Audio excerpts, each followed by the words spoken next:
Bienvenidos a una nueva edición de Tiempo 21. El día de hoy tendremos al candidato por el Partido Morado con el número 13, Carlos Mario Salcedo. Él es abogado, magíster en gestión pública, ha sido jefe del área electoral y constitucional de la Oficina Nacional de Procesos Electorales, asesor parlamentario, asesor de la PCM, profesor universitario de la Universidad Nacional Mayor de San Marcos y de la Universidad San Martín de Porres. Y además es secretario general de doctrina del Partido Morado. Bienvenido, Carlos Magno, un gusto tenerte aquí. Muchas gracias por la invitación y bueno, estoy presto a responder todas las interrogantes, todas las preguntas que puedan haber. Bien, bueno, es un partido que además está inaugurándose en las contiendas electorales, ¿no? Después del problema que tuvo en un anterior proceso electoral, y ahora sí, bueno, corriendo en la cancha. Lo importante en este momento para nosotros es empezar a conocer un poco más la doctrina, en este momento los partidos que también están, ¿no?, iniciando su contienda electoral. En el caso del Partido Morado se ha definido como un partido de centro, ¿no? Centro radical republicano, si es que no me equivoco. Centro republicano radical. Centro republicano, exacto, ya. ¿En qué consiste esta ideología? Digamos, ¿qué se diferencia de otros partidos que se reclaman o de derecha o de izquierda? Sí, si me permites, con unas pequeñas anotaciones, ¿no? En principio, este es un partido de verdad. La mayoría de partidos registrados en el Jurado Nacional de Elecciones son solamente partidos de etiqueta, que se activan en época electoral y sirven de vehículos para cualquier candidato. Son casi, ¿no?, están al mejor postor. El Partido Morado es un partido de verdad con estructura territorial en todas las regiones, en 169 provincias del país. Es un partido escuela que desde su proceso de constitución entendió la importancia de no solamente construir una orgánica, sino formar a la militancia, ¿no? Y obviamente parte de la formación implica formarla doctrinariamente, y somos un partido con ideología. Es decir, el componente clásico de un partido político, que es lo que nosotros creemos en el Perú, falta. Dicho esto, somos un partido de centro republicano porque nosotros consideramos que el centro tiene una característica, digamos, en términos de la forma de entender el método para hacer el cambio social.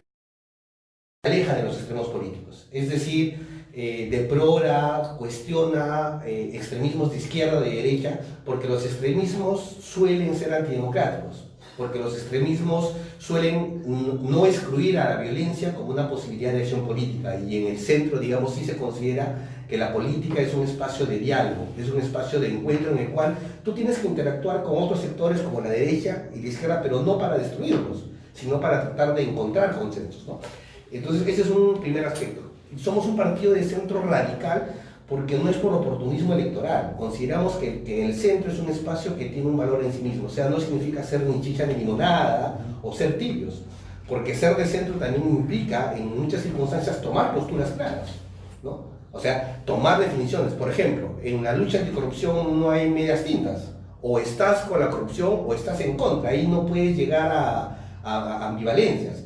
En la defensa de los derechos, para todos no puedes estar en una situación intermedia. En ese sentido somos un centro radical. ¿Y por qué republicano? Porque la visión del partido es hacer del Perú una república. Cuando el Perú se constituye como Estado, se funda como república, pero como decía el maestro Jorge Basadre, eso fue una promesa. La república que se funda en 1823 con la Constitución del 23 no era una república real, era una promesa que tenía que ser cumplida en algunas pocas décadas, pero que no termina de ser cumplida. En muchos aspectos el Perú no es una sociedad de ciudadanos, porque no todos los peruanos tienen la posibilidad de ejercer todos sus derechos. Una república es aquella sociedad en la que todos podamos ejercer nuestros derechos efectivamente, no solamente en el papel. Entonces, como apostamos por una sociedad de ciudadanos, somos un partido republicano, ¿no?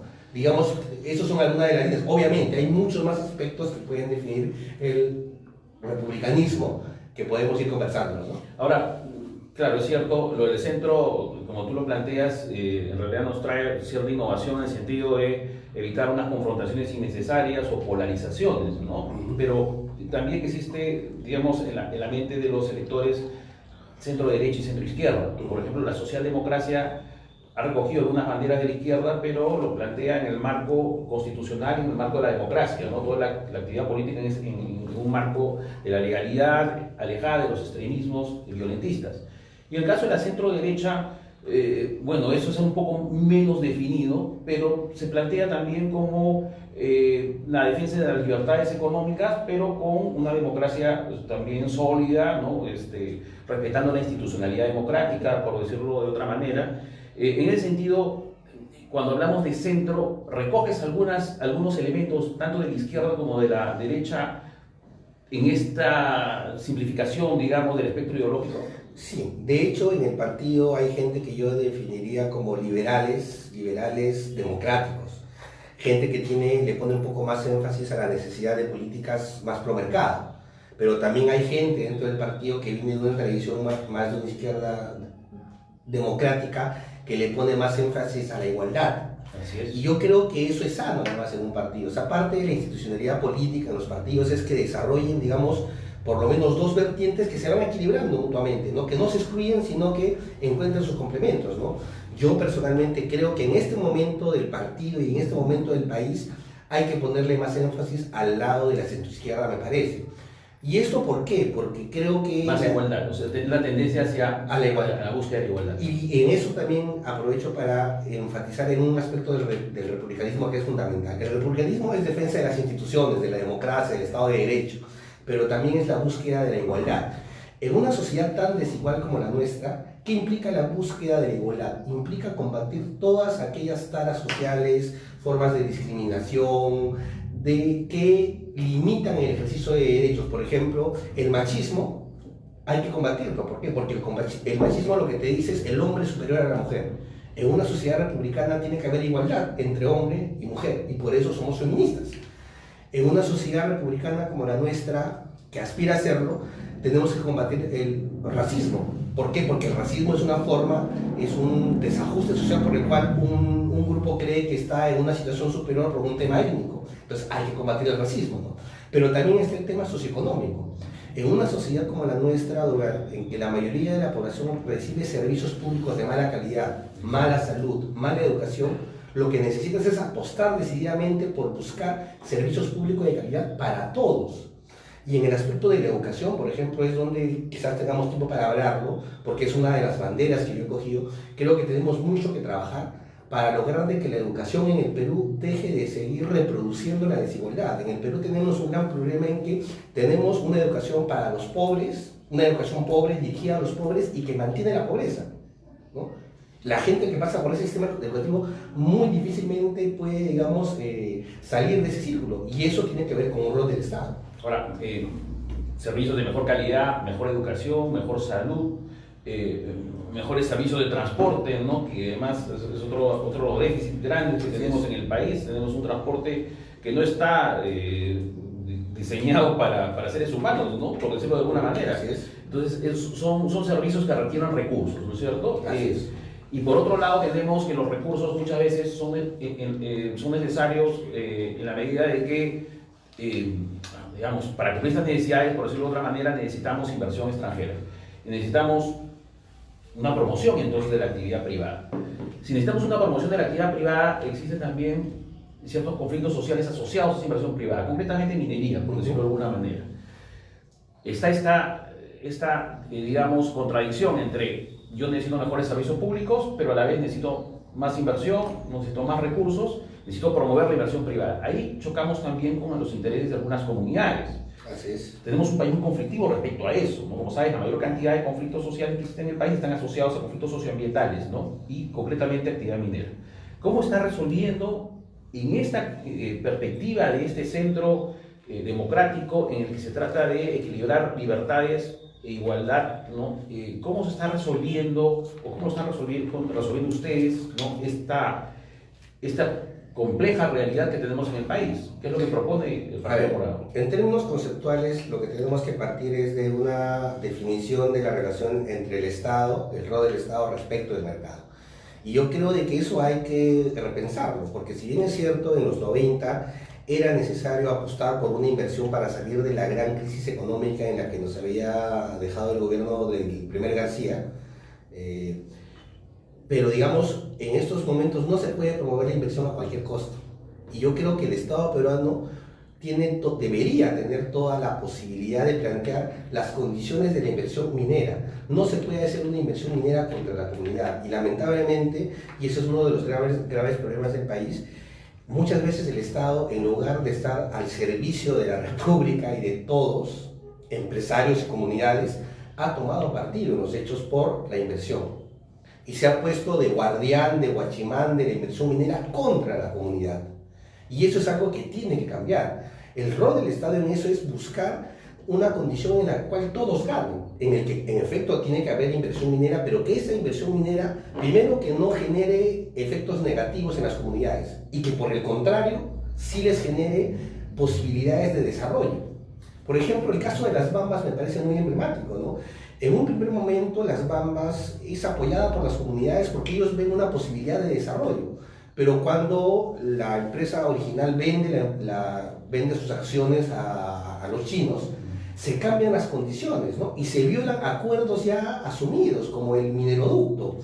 Se autoriza una situación como carretera nacional, unos tramos que son sobre terrenos de las comunidades sin seguir ningún procedimiento, ni de expropiación, ni de servidumbres, ni de nada. O sea, ¿y cómo pudo ser posible eso? Ahí ha habido funcionarios del Ministerio de Energía y Minas, funcionarios del Ministerio de Transportes y Comunicaciones que lo han permitido. Y yo me pregunto, ¿eso ha sido gratis? Entonces, eso genera obviamente una reacción legítima de la comunidad. Eso es un primer punto. Entonces, el Estado, en lugar de generar condiciones para el cumplimiento de los acuerdos, toma partido. Pero si vamos al origen del asunto, yo me pregunto, ¿cómo es posible que en este momento el Perú siga teniendo un tipo de explotación minera donde prácticamente lo que hace la empresa minera es recoger el mineral con todo lo que está y llevárselo a la China? O sea, ¿cómo es que en el Perú no utilizamos la extracción minera para generar encadenamientos que posibiliten que el Perú deje de ser primer exportador? En todo eso tiene que ver el Estado, ¿no? Y experiencias mundiales, por supuesto, que existen, ¿no? Sin caer en propuestas socialistas, estatistas, colectivistas, sino dentro de un marco de libre mercado. ¿Y qué nos diferencia en este aspecto de, por ejemplo, propuestas como la del Frente Amplio, ¿no? Que también dicen lo mismo, ¿no? Es decir, bueno, la minería no, pero sí está bien, pero no a cualquier precio. Hay aparentemente, hay un favoritismo por parte del Estado a las empresas mineras y perjudican a las comunidades. El caso de las Bambas es emblemático, efectivamente, pero también hay una negociación en el caso de las Bambas en que la minera le ha dado muchísimos recursos a las comunidades alrededor del proyecto minero. Inicialmente, ¿no? Que han sido condiciones que han sido aceptadas también. Lo del mineroducto sí, efectivamente, puede ser algo bastante polémico, ¿no? Pero existe también mucha presión por parte de comunidades dirigidas por algunos actores que tienen intereses probablemente políticos o probablemente de una agenda distinta, ¿no?, a la minería, que puede ser legítima, ¿no es cierto? Puede haber agendas bastante centradas en la ecología, pero sin embargo pueden chocar con los intereses del país. Entonces, solamente como para terminar este punto que me parece que podría extendernos demasiado, pero sí nos interesa tener la opinión de ustedes, porque de una u otra manera nosotros también tenemos, ¿no?, un desempeño profesional en esta área y nos interesa recoger las opiniones de los candidatos. ¿Qué nos diferencia entonces de propuestas de izquierda respecto a precisamente el rol de las industrias extractivas o de la minería y cómo el Estado debe manejar esta situación en el futuro? Yo creo que más que buscar las diferencias hay que buscar los consensos, hay que buscar qué es lo que en qué podemos coincidir una derecha responsable y que crea en el desarrollo del país, con una izquierda responsable que no sea antiminera. O sea, no se trata de ser antiminera. Y además, al hablar de la izquierda, yo creo que debemos hablar en plural. Hay izquierdas. Yo creo que en efecto hay izquierdas con las que se va a poder conversar y que pueden tener propuestas similares a las nuestras y nos vamos a poner fácilmente de acuerdo, seguramente. Pero hay otros sectores más radicales que más bien lo que quieren es propuestas totalmente anti-inversión. Y luego también hay otro punto que me parece importante que nos llevaría a un mayor desarrollo, que es el reordenamiento territorial. Eso sí es una cuestión que el Estado también ha abandonado, y sí, pues el Estado debería definir, oye, por ejemplo, en la zona de las Bambas, precisamente la inversión minera es idónea porque otro tipo de actividad no es rentable. Pero hay zonas del país en las que seguramente hay que optar por otro tipo de actividades, pero eso pasa por definiciones en las cuales el Estado también tiene que tener un rol, ¿no? Entonces, Por eso yo creo, para cerrar este punto, el rol del Estado es importante en todo esto. La propuesta del Estado mínimo, del neoliberalismo, del Estado que solamente ¿no? hace lo mínimo, creo que no funciona y está demostrando que no tiene las posibilidades de disminuir la desigualdad que finalmente genera fenómenos como el que estamos viendo en Chile, ¿no?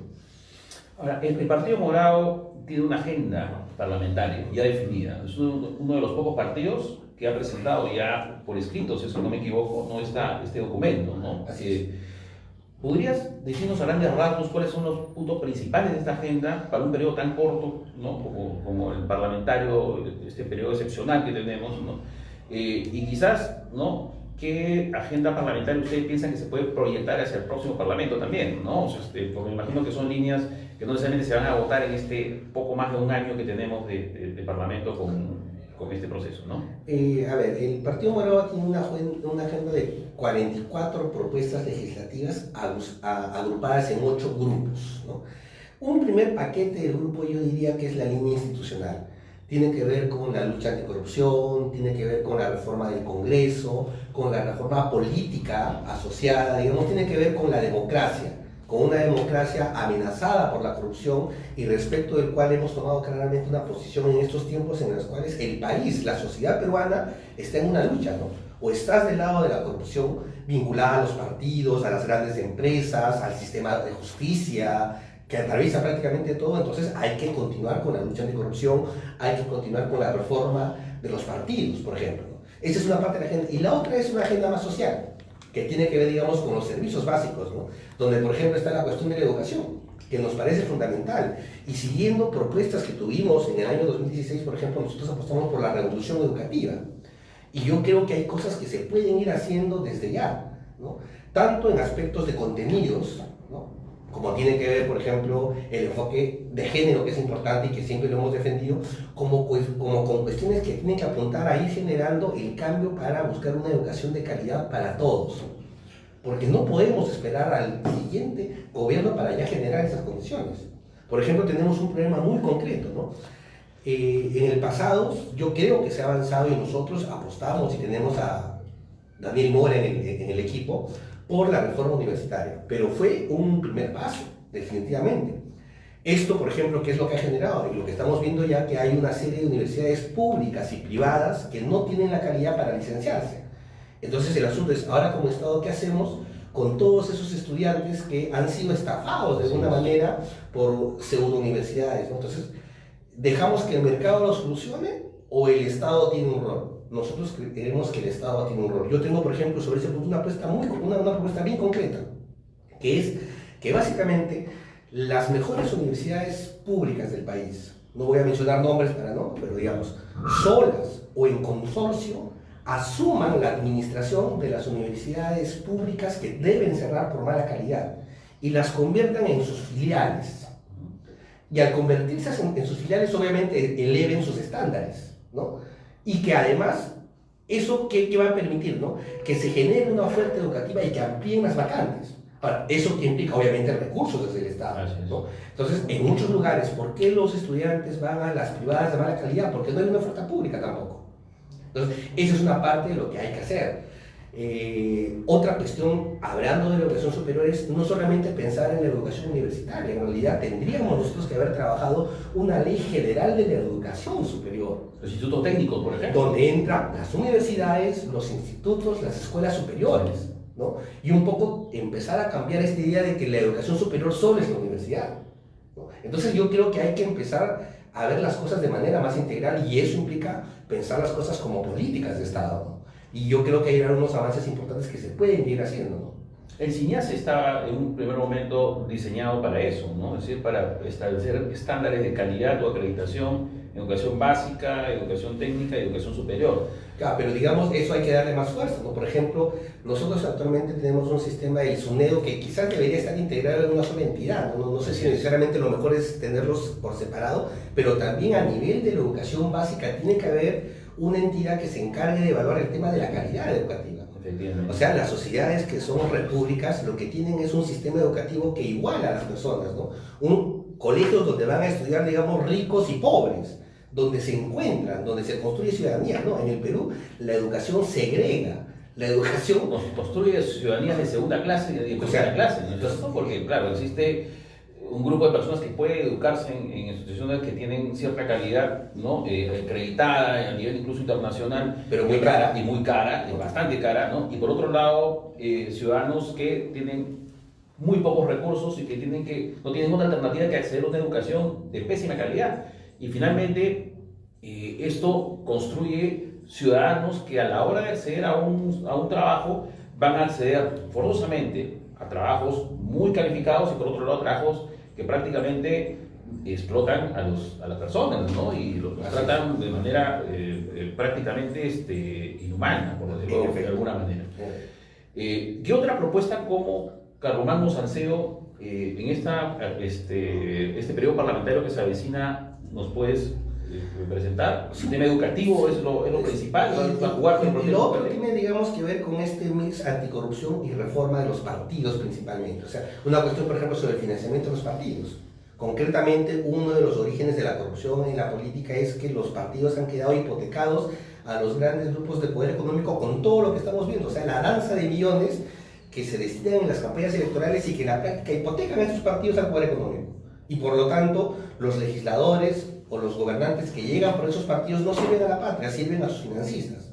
Entonces, en ese sentido, hay que hacer efectivo el financiamiento público directo de las campañas electorales, que es una propuesta que yo tengo desde hace más de 10 años, porque, digamos, una de mis especialidades ha sido más la cuestión de la reforma, ¿no? Desde la OMPE, ¿no? En el Congreso siempre hemos trabajado en el tema y creo que ya por temas de tiempo no me da para explicarlos, pero ese es, digamos, mi otro gran tema, ¿no? Junto con la educación, la cuestión de la reforma política vinculada a la lucha contra la corrupción.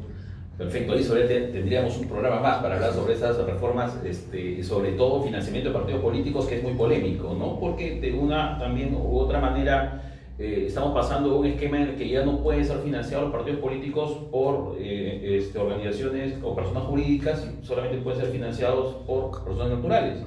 Eso también se puede prestar a ciertas trampas, ¿no? El pitufeo, como se dice comúnmente, también puede ingresar por ese lado. Es que lo que también hay que trabajar es, yo creo que el financiamiento privado debe ser residual, es decir, y además totalmente bancarizado y totalmente controlado, con mayores, más dientes debe tener la OMPE para ejercer sus funciones de fiscalización, ¿no? Pero ¿estás de acuerdo en que las empresas sí pueden financiar a partidos políticos? Yo creo que está bien como está, que los partidos deberían, para empezar, a ser financiados por sus militantes, por sus simpatizantes. Pero es muy complicado. Los que han militado en partidos políticos saben que los militantes también tienen los problemas cotidianos día a día y muchas veces no tienen para aportar a ¿Y por qué es residual? Porque en realidad el financiamiento público debe ir a campañas electorales asumiendo lo que cuesta más, que es la publicidad de los grandes medios, pero también el financiamiento público que ya existe para la época no electoral, para, digamos, sostener la dinámica del partido, ¿no? Está ahora enfocado a la formación de la militancia. ¿Debería extenderse esto a campaña también, crees tú? Yo creo que el financiamiento público principalmente o también debe estar en las campañas electorales, no dándole plata a los partidos, sino que el Estado compre paquetes publicitarios, digamos una gran bolsa, y la distribuya entre los partidos. Eso es lo que debe ocurrir, ¿no? En un esquema en el cual también debería eliminarse el voto preferencial. ¿Por qué tenemos que esperar al 2026 con esta reforma, por ejemplo? O sea, se han aprobado cosas importantes, pero se han pateado, ¿no? Entonces hay que adelantar también eso, y eso es lo que vamos a hacer, ¿no? Que esas disposiciones que hacen que patean la paridad, ¿no? o la supresión del voto preferencial o las elecciones primarias realmente competitivas tienen que adelantarse al 2021. De acuerdo. Bueno, ha sido un gusto tenerte, el tiempo se nos ha ido, un poquito, nos hemos pasado un poquito el tiempo, pero ha sido bastante interesante todos los temas que hemos tocado y además, bueno, desearte la mejor de las suertes para esta campaña. Estaremos, me imagino, conversando en otras oportunidades sobre estos puntos que han quedado en agenda y que me parece que son centrales, ¿no?, en el debate democrático. Ok, muchas gracias nuevamente, reitero el agradecimiento por darme esta oportunidad. Bien. Muchas gracias, estaremos en una próxima edición, probablemente también con otro candidato en esta coyuntura electoral.